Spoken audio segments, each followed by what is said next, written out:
दोस्तों नमस्कार। मैं आपका दोस्त आपका होस्ट विपिन कुमार।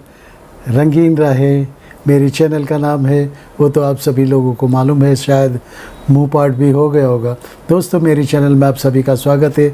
मेरी channel Rangeen Raahein, a road to success, a road to stardom. दोस्तों मैं इसमें बहुत सी अनसुनी अनकही बातें जो आप लोगों को शायद पता नहीं हो, वो बातें जो मैं लाता हूँ, और फिल्मी दुनिया की यानी कि अपने बॉलीवुड इंडस्ट्रीज़ की जो भी बातें होती है वो मैं लाता हूँ। आज मैं बात करूँगा कुछ सलीम जावेद और राजेश खन्ना जी की। तो दोस्तों सलीम जावेद ने कैसे राजेश खन्ना को दीवार फिल्म से दूर रखा, यही कुछ बातें होगी, और उसमें क्या है वो मैं आपको सब बताऊंगा।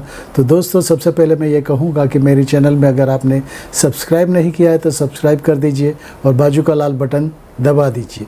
उससे क्या होगा, आपको सबसे पहले मेरे वीडियोस की इंटीमेशन मिलती रहेगी। दोस्तों आज का वीडियो शुरू करते हैं। सलीम जावेद और राजेश खन्ना। दोस्तों राजेश खन्ना की बात करूं उससे पहले मैं एफसी मेरा, जो कि ईगल फिल्म्स के प्रोड्यूसर थे, ईगल फिल्म्स उनका बैनर था, और वो शम्मी कपूर जी के साथ, वो उनके फेवरेट एक्टर थे। शम्मी कपूर जी के साथ 5 फिल्में बना चुके थे। ये उस दौर की बात है जब राजेश खन्ना ने 15-16 फिल्में हिट दी थी, सुपरहिट फिल्में दी थी, लेकिन उसके बाद उनका जो एक्टिंग का जो कैलिबर था वो कुछ कम होने लगा था और उनकी फिल्में कुछ ज़्यादा नहीं अच्छा कर रही थी। तो दोस्तों उस दौर की मैं बात करता हूँ। तो ये बात तब की है जब एफसी मेरा के साथ 5 फिल्में करने के बाद शम्मी कपूर अपना हाथ निर्देशन में भी आजमाना चाहते थे। तब तक शम्मी कपूर के सिवा और किसी और को एफसी मेहरा लेने का सोच भी नहीं सकते थे, या तो उन्होंने सोचा भी नहीं था कि कोई, क्योंकि अपना एक प्रोड्यूसर्स का अपना एक फेवरेट एक एक्टर होता है जिसके साथ वो कंफर्टेबल होते हैं और उसके साथ वो फिल्म बनाना चाहते हैं। तो जब एफसी मेहरा सोच रहे थे, शम्मी कपूर जी के साथ 5 फिल्में तो बना चुके थे, लेकिन जब शम्मी कपूर जी ने सोचा कि मैं कुछ डायरेक्शन में भी करूं, तब और उनके साथ वो जो यूनाइटेड कंबाइंड जो प्रोड्यूसर्स गिल्ड था, जो 5-6 जो भी प्रोड्यूसर्स थे, उन्होंने जब ये टैलेंट हंट शुरू किया था, उसमें से राजेश खन्ना आए थे।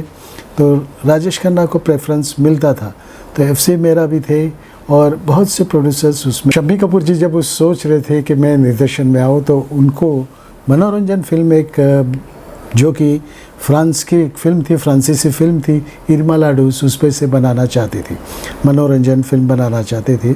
लेकिन वो उसमें जब डायरेक्शन के लिए सोच रहे थे तो उन्होंने सोचा कि अंदाज़ फिल्म भी बनाई जाए, और अंदाज़ फिल्म में शम्मी कपूर जी ने तो सोचा था कि अंदाज़ फिल्म में जो फ्रांसीसी फिल्म थी उसमें जो हीरो थे वो हीरो का रोल वो करेंगे, लेकिन उन्हें मालूम पड़ गया था कि वो अब उम्र से थोड़े, कुछ जवानी की उम्र से थोड़े आगे बढ़ चुके थे, इसलिए उन्होंने सोचा किसे लिया जाए। तो उन्होंने उस वक्त राजेश खन्ना जी को सेकेंडरी मतलब साथ में लिया।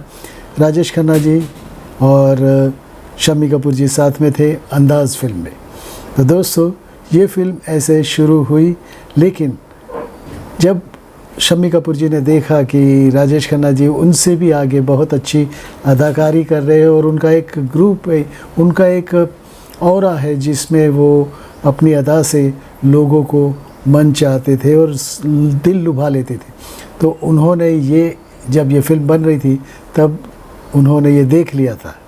तो दोस्तों शक्ति सामंत के लिए राजेश खन्ना ने कहा कि सलीम जावेद को ली जाए, क्योंकि राजेश खन्ना के साथ सलीम जावेद ने पहले भी काम कर चुके थे और हाथी मेरे साथी की जो स्क्रिप्ट लिखी थी, हाथी मेरे साथी के लिए जो डायलॉग्स और ये सब लिखे थे, जिसकी वजह से हाथी मेरे साथी, जिसमें हाथी ही सिर्फ मेन कैरेक्टर थे, उसमें राजेश खन्ना कैसे उभर के आए थे और राजेश खन्ना को हीरो बना दिया था उस फिल्म से। तो वो फिल्म भी बहुत सुपर हिट हुई थी। तो तब से राजेश खन्ना सलीम जावेद को बहुत अच्छे मानने लगे थे और हर वक्त सिफारिश करते रहते थे। लेकिन एक बात हुई कि शक्ति सामंता जी चाहते थे कि पाले खान के जीवन पे एक फिल्म बनाई जाए। पाले खान यानी जो अंग्रेज़ों के सामने लड़ाई लड़ी थी अकेले पाले खान ने, और वो एक्शन फिल्म बन सकती थी तो एक्शन हीरो थे तो पाले खान के जीवन पे कहानी लिखने के लिए था। तो एक्चुअली शक्ति सामंत ने किसी और राइटर से बात कर दी थी, लेकिन जब राजेश खन्ना ने, ये लोग ने, शक्ति सामंत ने भी सोचा कि राजेश खन्ना को हीरो लिया जाए, तो सब लोगों ने ठीक कहा कि ठीक है राजेश खन्ना चल सकते हैं।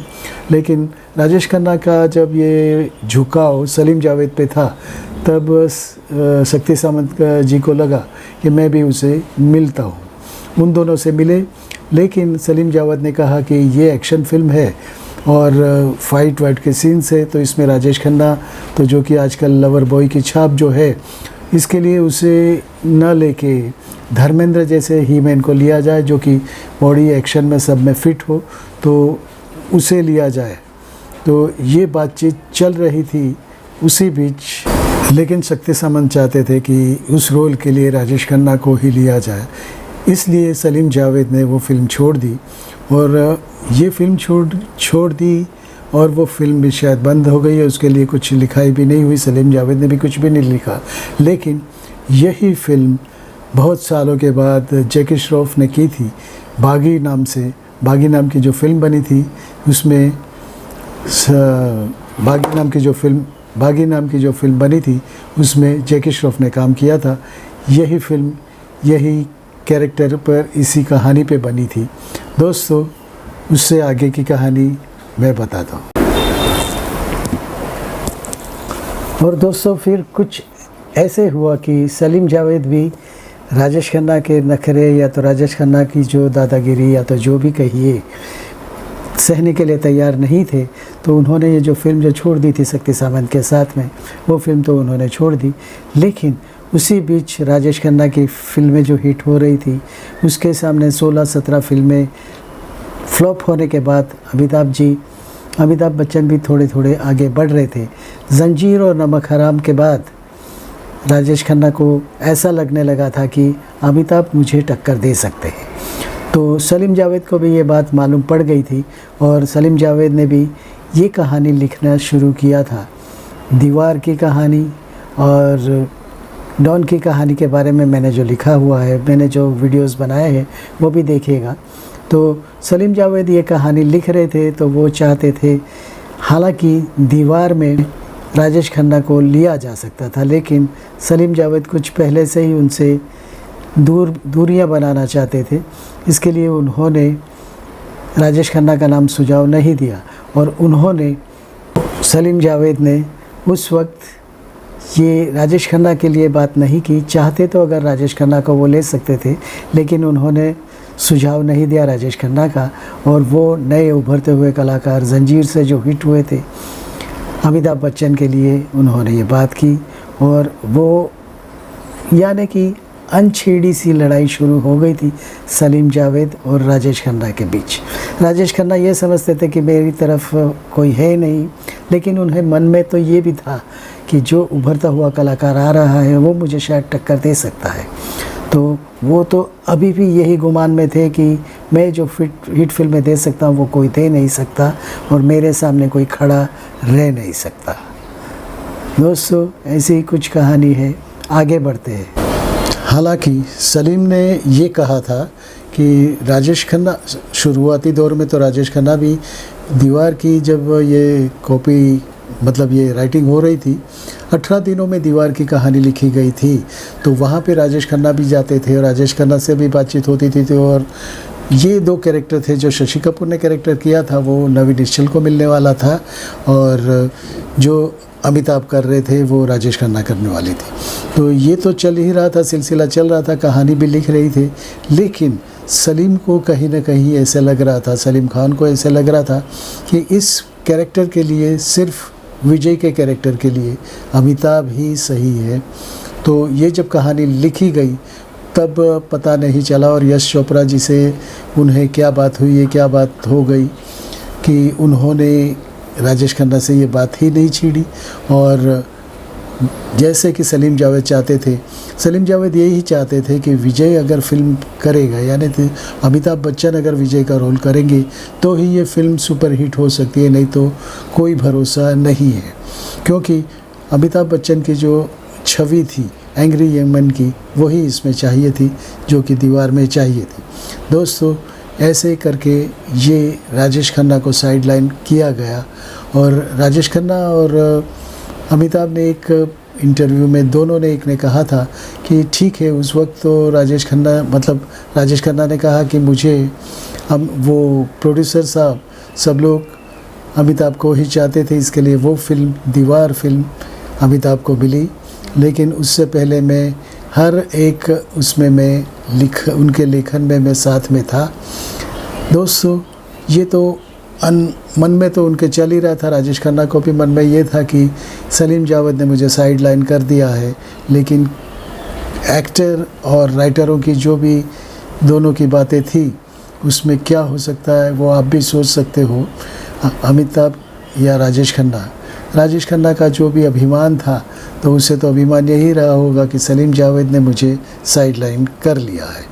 दोस्तों, सलीम जावेद ने भी दीवार के लिए अमिताभ को ही पकड़ के रखा विजय के कैरेक्टर के लिए, और वही हुआ क्योंकि उस वक्त उनकी तूती बोलती थी और वो जिसे चाहते थे उसे कैरेक्टर या तो जो एक्टिंग का जो भी पार्ट मिलता था, वो जो एक्टर को चाहते थे उसी को मिलता था।